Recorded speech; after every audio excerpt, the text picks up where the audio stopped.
esportsbets.com, the service where gamers will bet real money on virtual events. Only here, the best odds and widest coverage of games from Dota 2 to Hearthstone. We have over 200,000 users registered. Join us. Prove that you are the best versed in esports. Who will get the first blood? Who will take the first Roshan? Who will win the knife round? Participate in the race of predictors and earn real money. The more bids, the more bonuses. Reward for your first deposit up to $600. esportsbets.com. Foresight, passion, and calculation.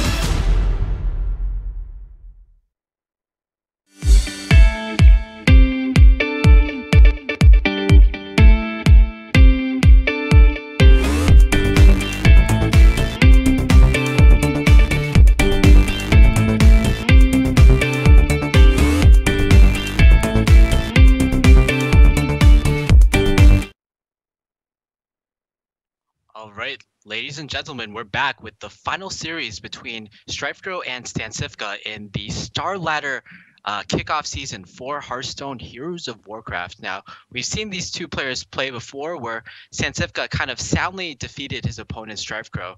Stancifka's really been making a name for himself lately. He recently won DreamHack Bucharest. He first of all, he qualified for China versus Europe Season 2. Then he placed top 8, which is a great feat all in itself, because that means he was like one of the top 4 European players in that tournament. Then he got 3rd and 4th at VA Game House Cup, being only defeated by, I think, Life Coach, was again certainly a feat in itself.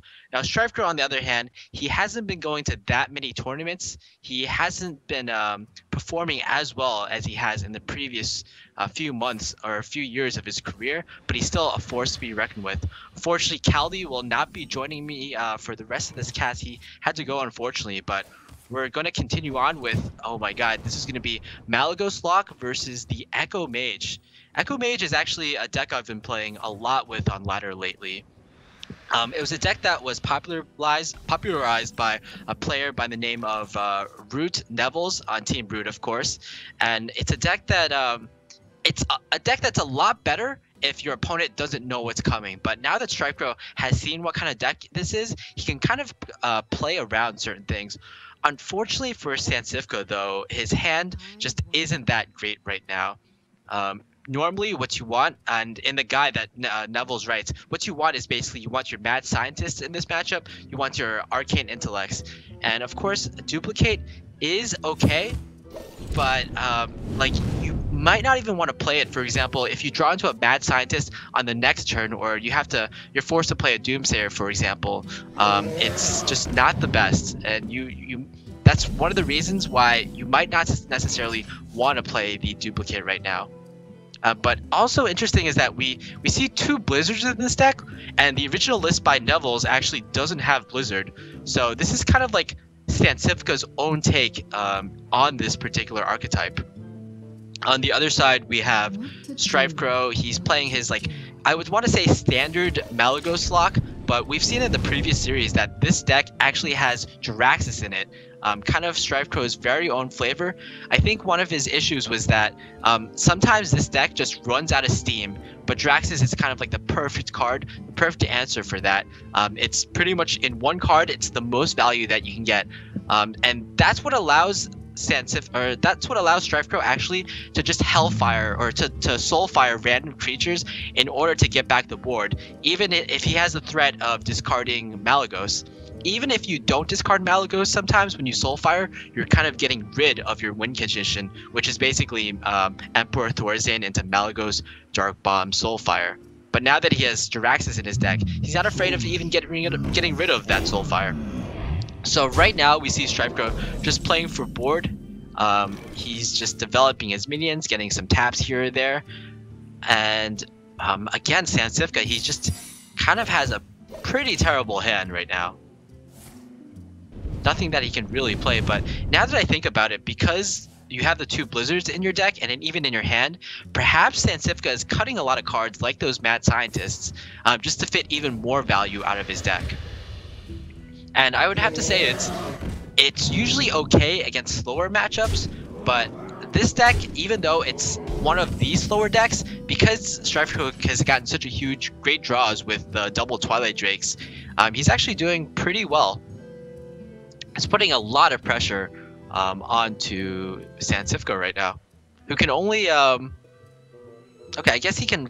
I'm not sure what Flame Strike really does. The only like, okay, so he actually does Flame Strike here.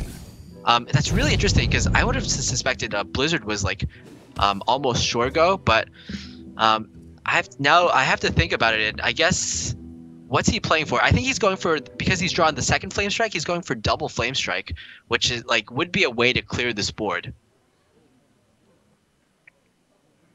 It's really funny that there's like two duplicates were in Strifecro's hand. He played one, obviously. He has 2 Echoes of Medivh, but he actually doesn't have any minions to combo those with.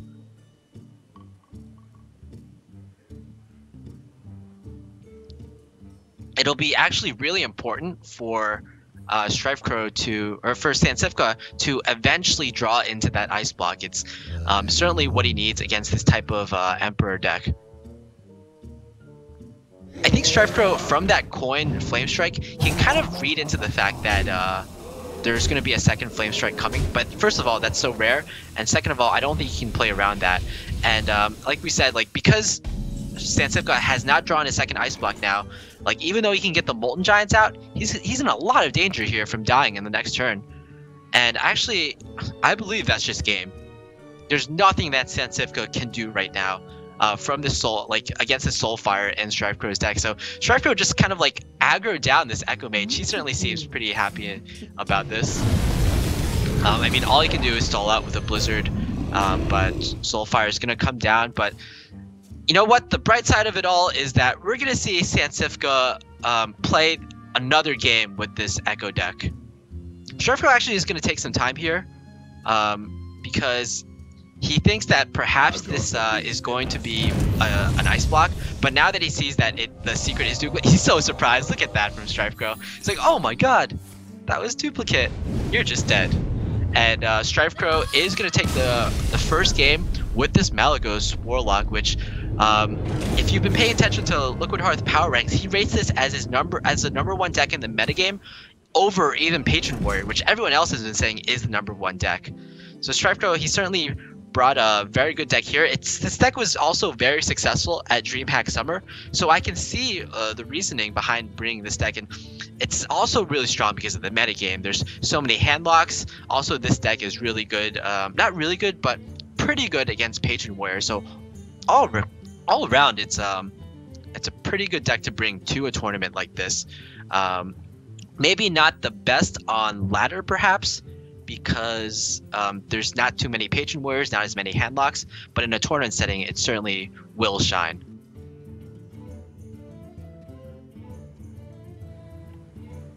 So Strifecro takes the first match. I'm curious as to whether Stancifka will be bringing the Echo Mage again, queuing up that game again.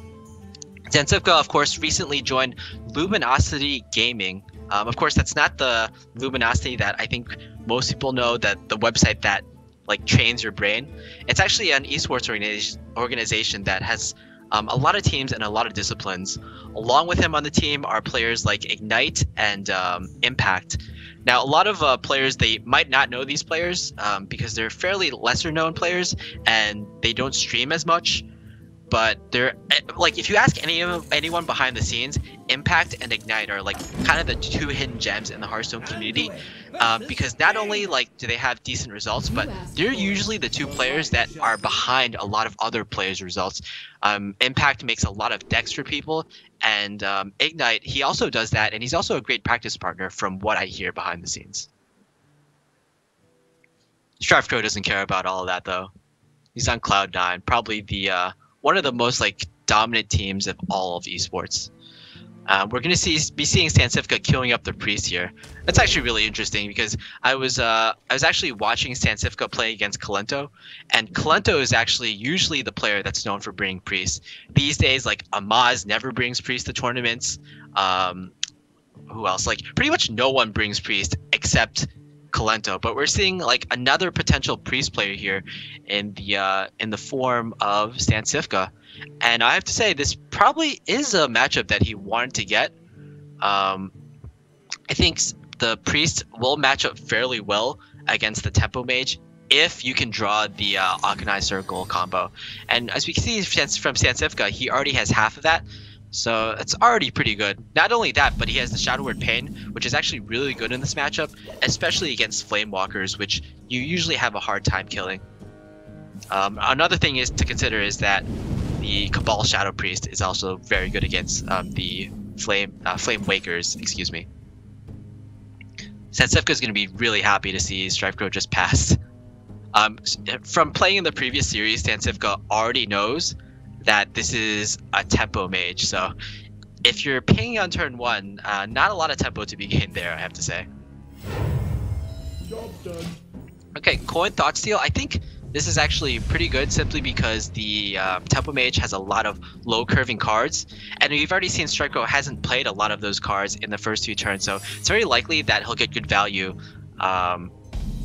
with this Thoughtsteal, that he'll be able to get something that he can play on turn 3. And this is going to be just perfect. Oh my god, clock. Like, Strifecro's going to be, that's sad. I think Strifecro, the worst that he thought he'd get was probably like a Northshire Cleric. But this might be even worse. At least he gets a spare part though, for all his spell shenanigans with Flame Waker and Archmage Antonidas.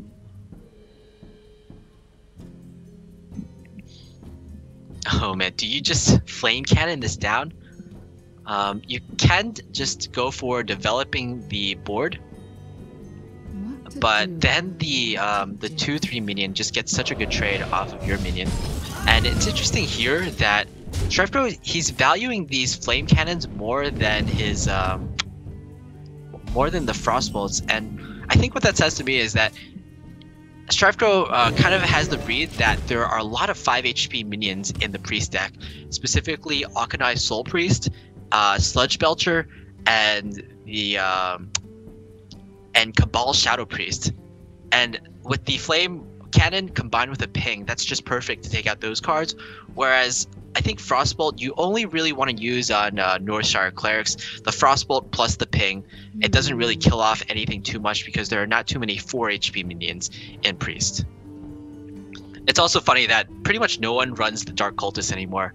The Dark Cultist was a card, a 4 HP card, of course, that was probably one of the most hyped cards going into Curse of Naxxramas, but we just don't see it anymore because a lot of people have deemed it to be too slow.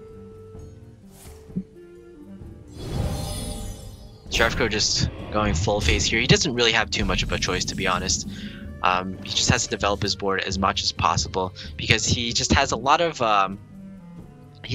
cards that are good at responding to his opponent, but not a lot of good cards that actually like develop the board further. And right now, Stancifka just has all the options in the world.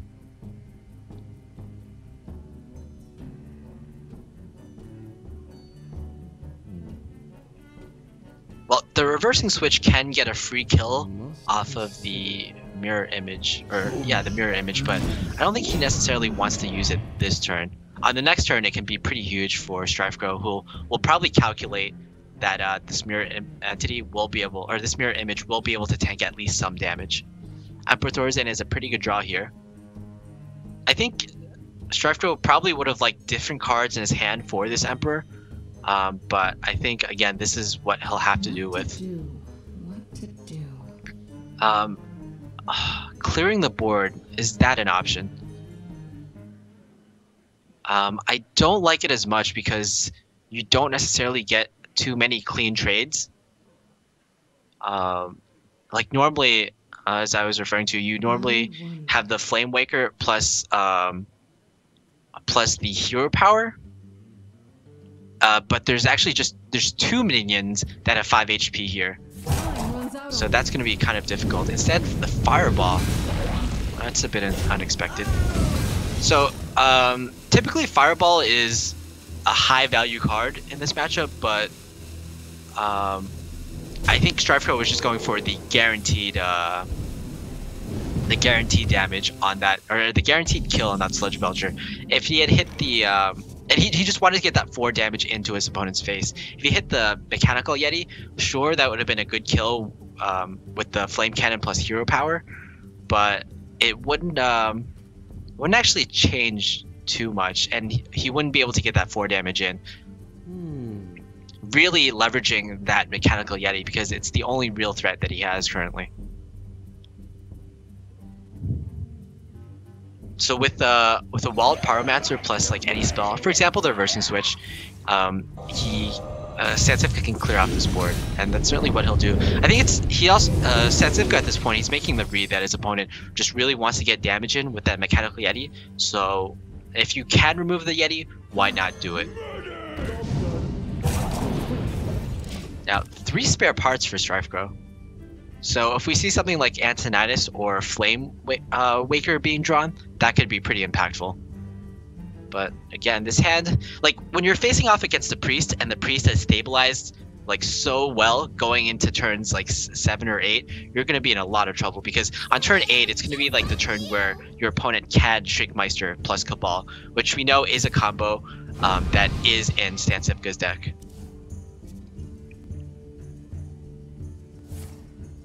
Just going for the clear here, nothing too special. It's quite unfortunate as the Tempo Mage in that if your opponent, as the Priest, he gets board control, you pretty much have to contest that board control because Priest can just do too many shenanigans with Circle of Healing, with just the Hero Power healing its own minions with even Light of the Naru. I mean, it's turn 7 here, so Dr. Boom seems pretty good. Another option is to just go with the Akanai Circle, or sorry, just the Akanai Soul Priest, Hero Power, but then you're kind of floating a lot of mana. I guess you could do a Tempo Light of the Naru.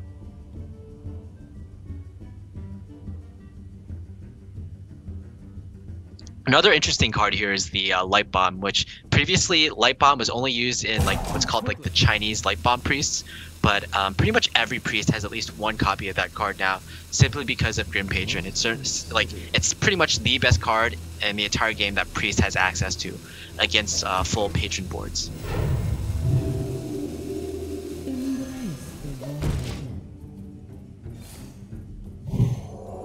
Okay, so indeed. Okay, so he actually decides to heal himself, knowing the matchup pretty well, knowing that like you don't necessarily want to do damage to your opponent's face. Your health total is more important. And of course we have the Tempo Light Warden here. Now this board, I guess it isn't too threatening. We know the Light Warden can actually grow too much with the Akanai Circle on the board, and this looks to be a decent Emperor turn. Mad Scientist is probably not what you want to play here because of the threat of Cabal coming, and it's just really hard, to be honest. Like you're gonna have to like kind of play around Cabal for the rest of the game. So I don't know, Strifecro might even consider just throwing down the Clockwork Gnome to bait out a Cabal, perhaps. But you know, at least all these spells all these spare parts are reduced to 0 mana. So if Strifecro eventually draws into that Archmage Antonidas, it could be his one way out of this game.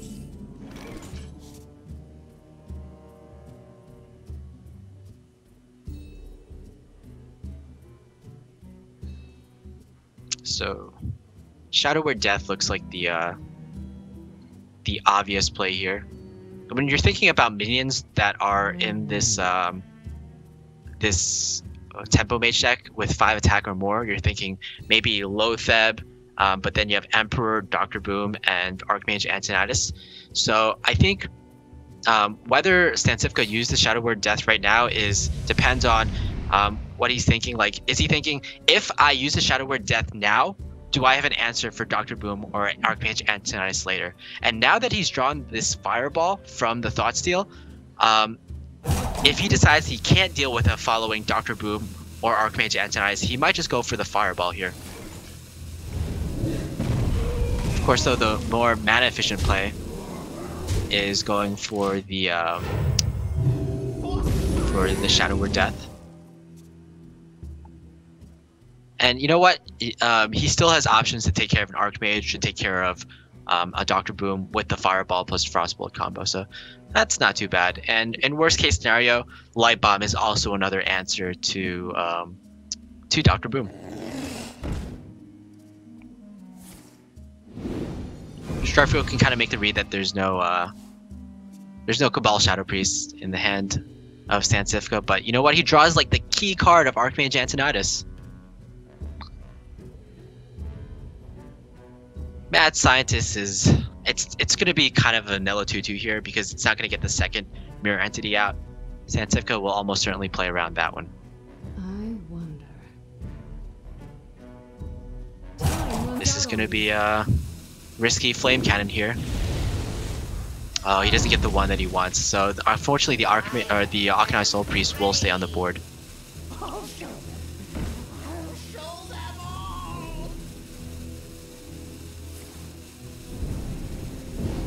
And now the Alkanai is in range of pretty much anything. If Stancifka decides to trade in this Alkanai into a Mana Worm, perhaps. Also fortunate for Strifecro is that, or rather fortunate for Stancifka is that he drew his second Shadow Word Death, so he doesn't necessarily need to expend all his mana into like Fireballing and Frostbolting the Archmage Antonize. So even though Archmage will come down on the next turn almost certainly, Stancifka won't have to lose too much tempo to get rid of that Archmage. Alright, pretty good Light Bomb here. I think the decision process into using that Light Bomb was in part because he drew the Shadow Word Death. So now he has an answer to Dr. Boom, or rather another answer. Ooh, Cloaking. It's very nice.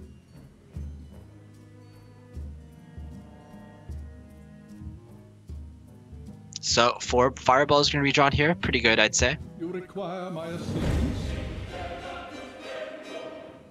Stancifka kind of shakes his head. He kind of knows at this point that there are 4 spare parts in his opponent's hand, and this is pretty much the only way that Stancifka could lose at this moment. Not only that, but because there's an Alkanai on the field, Stancifka actually can't heal. So either Stancifka will have to kill off his own Alkanai, or he'll have to silence his own Alkanai in order to start healing up. And I have to suspect that he's definitely scared enough to start healing. At least in the maybe not the next turn, because I suspect that Dr. Boom plus maybe Shadow Word Death will be coming down. But this is kind of a funny situation. Your opponent has 5 Fireballs in his hand. But you know what? Oh, because of the Sylvanas, this could be an even better play. So Stancifka knows that Strifecro can kill. He'll be able to do pretty much 13 damage every turn. So the question here is, can Stancifka heal up to 27 HP in the next few turns? So that means he'll have to heal 8 HP in the next 2 turns. And judging from this hand right now, I don't think it's possible. So I think the only option here is to go on the aggressive. So I don't think Alkanai, killing off your own Alkanai is possible. You'd rather get that damage off from the Alkanai Soul Priest. Wow, I even forgot about this mirror entity. That's certainly a nuisance. So he's either gonna get, okay, he gets his opponent's Sylvanas, but you know what? That's still okay. Science plus the Coolant will be able to do some work. So let's see. There's how much damage is on board? There's 8 on board plus the hero power, which is 10, plus the Fireball and Frostbolt. That's 19 damage. So actually, Strifecro has to clear off this this Alkanai Soul Priest in order to survive. I mean, there's no way that Strifecro can like figure out, oh, my opponent has 2 burn spells in his hand. So this is going to be the key moment.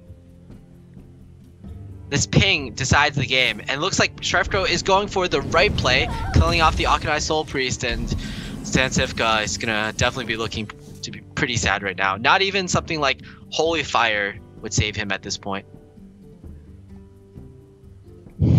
Just don't see any options at all, unfortunately. Even if he steals this Archmage, I mean, he knows 100% there's 2 fireballs in his opponent's hand. So it looks like this the second game will indeed go to Strifecro once again, and Strifecro will be up 2-0 after the first 2 games of this series. Quite an impressive feat against a player of Stancifka's caliber, a player who's really making himself, making a name for himself lately in the past few tournaments. You have best. Yep, Stancifka is just like looking through all the ways that he can possibly win this game, but he doesn't see a way out. Strifecro just proving that he's always been like a really solid player. Even though he's been slightly out of form lately, he still has what it takes to tango with the best of them. Even a player that I would say is probably the most successful player through open tournaments in the last, even this entire year. I know Osaka can kind of give Stancifka a run for his money, but Stancifka he's won a tournament. He's qualified for VIA game. He qualified for EU versus CN. So, I mean, just winning a tournament is one thing that I guess Stancifka has over Osaka, another player that has been doing so well lately in open tournaments. So I believe the last deck that Strifecro has is his Patron Warrior. And that's going to have to face off against the Echo Mage. It's going to face off against the Priest. And the final deck that Stancifka brought, I'm not completely sure. Oh, actually, Strifecro's last deck is Hunter, so he actually didn't bring Patron Warrior to this tournament. That's pretty interesting when pretty much everyone and their mothers are bringing Patron Warrior to tournaments. And it looks like Stancifka is going to be the one bringing Patron Warrior. There's a lot of like Patron Warrior specialists, and there's a lot of players who just like pretty much bring Patron Warrior all the time to every lineup, and Stancifka certainly follows into the second category. No matter what the tournament, I've talked to him before, he's basically like, I think it's a mistake to not bring Patron Warrior because it's like overall the most dominant deck.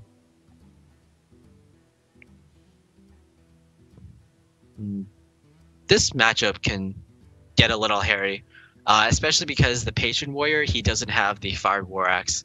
Even though this is kind of like a completely different take on Warrior compared to Control Warrior, it's still the same philosophy applies. Either Fire War Axe on turn 2 or bust. Armor Smith is kind of okay, but perhaps in this matchup you want to be able to use it in some kind of combo where you gain a lot of armor immediately. I'll show them. I'll show them all. Oh, there we have the Whirlwind. So Frothing gonna be able to use the contested board. This deck is like, the Patron Warrior deck is so interesting because it has like around like 5 different types of win conditions, and you play your deck differently depending on what matchup you're facing. For example, like it's perfectly okay to play this Frothing Berserker out as a 3-drop against aggro decks, but against Headlock, for example, you want to keep them. You want to hold them for dear life because that's your win condition. You want to burst your opponent down early on in the game.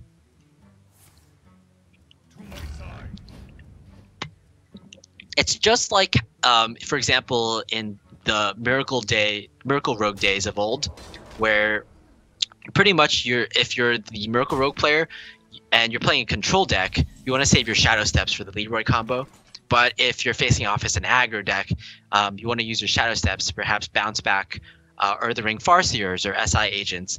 And I just really like when a deck plays out like that, where like your tools that you have are used differently in different matchups. Again, this is kind of a poor hand for Stancifka, who's he doesn't really have a 4-drop here. Well, of course he has a 4-drop in Dread Corsair, but does that really count as a 4-drop? What's even maybe more important is that he doesn't have a weapon here. For Fiery War Axe would be great. Even Death Sight would be great, because you have the Grim Patron already in your hand. And we might just see Stancifka just play this Dread Corsair as a 4-drop. It's just gonna be a little sad.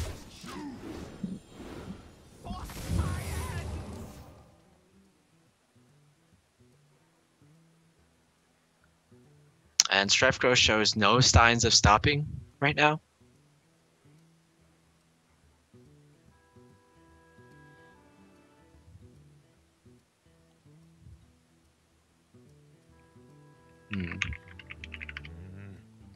There's an easy trade with the Eaglehorn Bow into the Dread Corsair, but then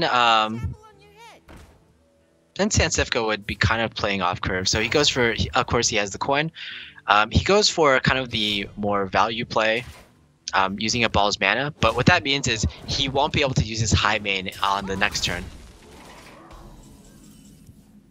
He basically, Strifecro is deeming that he has enough pressure with this board that it's worth it to not go for the turn 5 high main.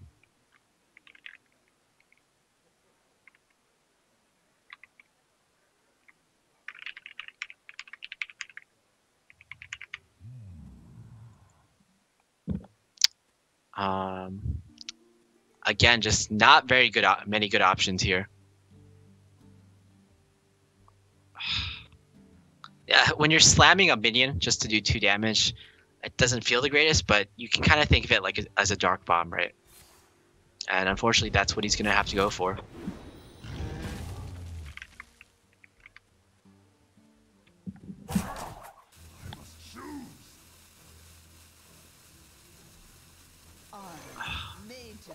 I mean, you can put the Armorsmith down on the board, but you kind of know that that's almost certainly not going to stick.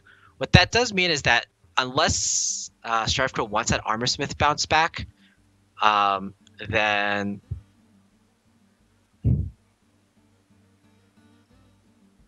Strifecro will have to expend at least 4 damage going into it.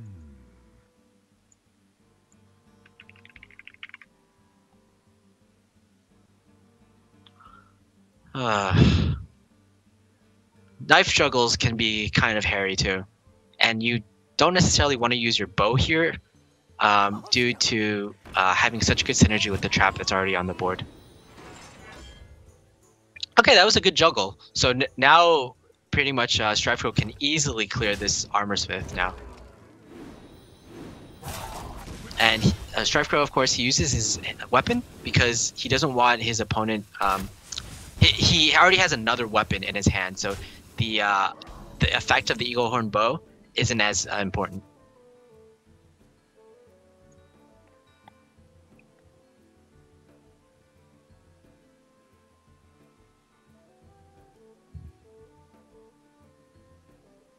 Let's see. I mean, the Death Bite is finally drawn, but is that too little too late here? The funny thing is that this Frothing Berserker might as well be dead because there's a Knife Juggler on board. So I think Stancifka might even consider just having the Frothing Berserker being bounced back here. What now?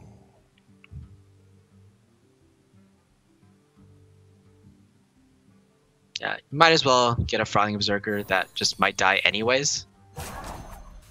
And I guess equip a Death Bite, which of course is about 2 turns too late.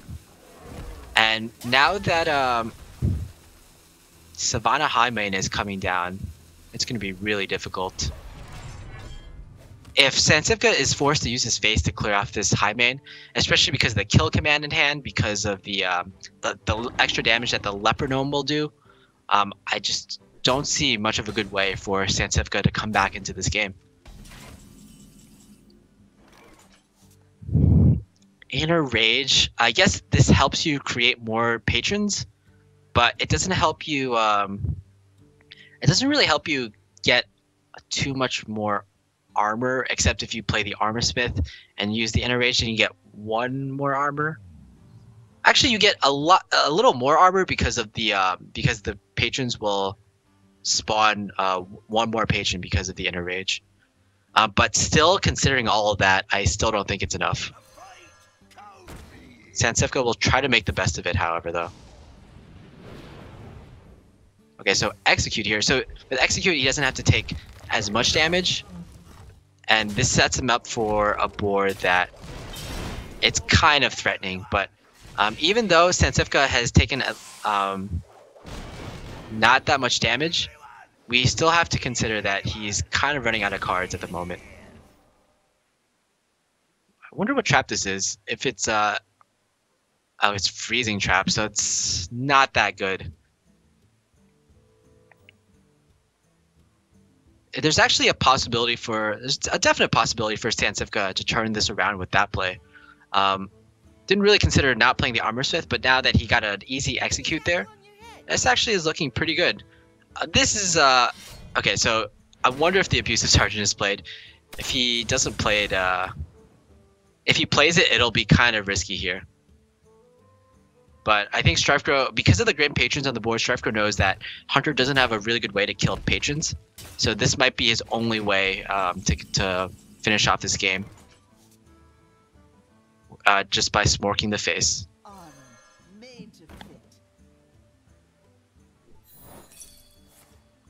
At least 3 armor will be gained on this turn. In fact, probably exactly 3 armor. And that brings him up to 11. So even if Strifecro draws a beast, I don't believe that's enough. 11. So yeah, that would be 9 damage. If Strifecro draws an Arcane Golem, though, that'd be 2 + 2 + 4. That's 8, plus the kill command, which is 3. And he would have exactly enough mana to do that. So it's Arcane Golem or bust. And oh, is that it? That's 3, 5. Yeah, it looks like wow, that's Hunter for you, I guess. Strifecro just doing as much damage as he can, even showing off his last card. He didn't need to do that, but he's just saying, I just kind of had enough to kill you right away. And that is the end of the series, I guess. Strifecro is able to take a 3-0 in a very unexpected series. We saw Strifecro losing to Stancifka in the opening match of Group A today. But Strifecro, he takes his revenge, and he's going to be the second player to move on from this group of death. 2 Cloud9 players are moving on, and Cloud9 certainly has to be proud of themselves for it. Yeah, we see here a 3-0 victory from Strifecro. Of course, the StarLadder kickoff season has a total prize pool of $9,900, and we see right now from the brackets today, Strifecro and Kalento moving on. They're going to be still in the good standing to compete for that prize money, and they're going to be moving on to the round of 8. Now, I believe there will be a show tomorrow for you all as well. So that's actually going to be Group B, which is, I believe, as of now, unannounced. But it's going to be the same time tomorrow, so definitely you guys want to check out StarLadder. It's going to be a great show for you guys tomorrow. I mean, if we have players of the same caliber as Kalento and Strifecro and Stancifka, and even Calix, who, even though he got 4th, he showed off some pretty good games. If we have players of that caliber, it's certainly going to be a great series.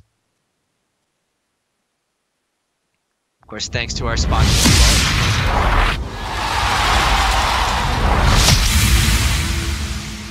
esportsbets.com, the service where gamers will bet real money on virtual events. Only here, the best odds and widest coverage of games from Dota 2 to Hearthstone. We have over 200,000 users registered. Join us. Prove that you are the best versed in esports. Who will get the first blood? Who will take the first Roshan? Who will win the knife round? Participate in the race of predictors and earn real money. The more bids, the more bonuses. Reward for your first deposit up to $600. esportsbets.com. Foresight, passion, and calculation.